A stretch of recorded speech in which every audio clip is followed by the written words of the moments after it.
Well, firstly, let's deal with the myth. There will be no social distancing. You cannot have social distancing in an aluminium tube, whether it's an aircraft, a train, or a London Underground. You can't have it in the stations, whether it's a train station, an underground station, or an airport either. What you can have is face masks, temperature checks, people entering the airport terminal. In an economy where we are largely out of the COVID or beyond, where COVID has largely been eliminated from the general community. But we don't believe we'll return at a 95% load factor, Steve. We think the best we'll do through August and September, or July, August and September, might be a 50-60% load factor. So the airport terminals will be quieter. The flights will be less busy. But if there's enough there that we can get to a 60-70% load factor, we can at least get people back flying and break even. And that's all we're hoping to do. Michael, just to talk a little bit about the resilience of the business, you've tapped into this government loan. How far out does that allow you to see in terms of liquidity and funding, and when would you ultimately need to look for more? I mean, it's impossible to know, Jeff, and that's the difficulty. Look, as we've said this morning, since the pandemic started, our cash balance has increased from the end of March from 3.8 to 4.1 billion this morning. The cash burn at the moment with everything grounded is about 60 million a week. So clearly we can keep going for a very long period of time, 12, 18 months in this kind of continuum. But this is not going to remain a steady state. Flights will return from, I think, early July. Italy has opened and has removed the idiotic 14-day isolation. The question is, how fast will customer demand be restored and at what levels? And then how much, more cost can we take out of the system? It's clear we're going to have a lot of redundancies on the pilot and the cabin crew side.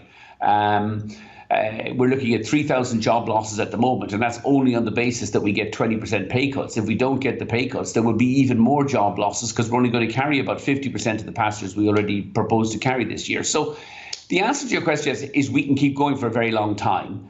And our balance sheet is relatively debt-free. We presently own about 350 of our aircraft fleet. The book value of those aircraft is about $7 billion. And we have, we could raise money on the back of that, but we don't at this point in time think we'll need it. We're very grateful for the UK government loan scheme that most of the airlines have tapped into. And by the way, that's one of the key issues here. There's a form of state aid that is transparent and is available to all operators within the economy, unlike what's going on in France and Germany at the moment, where they're just doping up Air France and Lufthansa with billions upon billions of state aid as on top of payroll support schemes so that they can distort competition for the next 5 or 10 years. Well, just on that point, I mean, obviously there are a number of the walking wounded who are being revitalised by this coronavirus-related funding. Are you quite concerned then that as you come back to normality, and hopefully that will happen, that the landscape will have changed in competition terms and actually will be tougher than it was pre the crisis?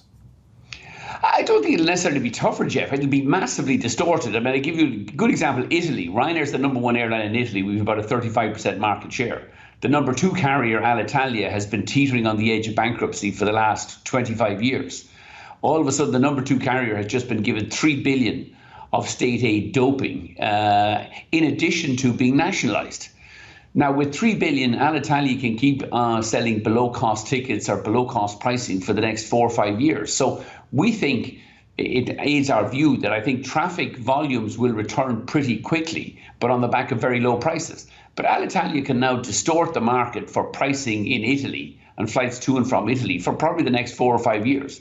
So I think well-run businesses like Ryanair, BA, EasyJet and others, we are facing a fairly grim outlook on the pricing and yield side for the next 4 or 5 years because Lufthansa has 12 billion of state aid doping. Air France KLM has 10 billion. I mean, numbers that they don't need, that they can use to wipe out the competition or buy out the competition in those markets as it suits them. And it's the German government and the French government. I mean, there's a real distortion within the European Union going on here. The rich economies, the Germans and the French, are just bailing out everything. And other economies like the British, the Irish, the Spanish, who are playing by the rules, are not bailing out anything. The airlines who entered this crisis well run with strong balance sheets, BA, EasyJet, Ryanair, are going to come out of this crisis in a much weaker position, whereas the guys who can't shoot straight, like Lufthansa, Air France and Alitalia, are going to come out of this in robust good health with more cash than they know what to do with, so they'll blow it all away in the next couple of years anyway.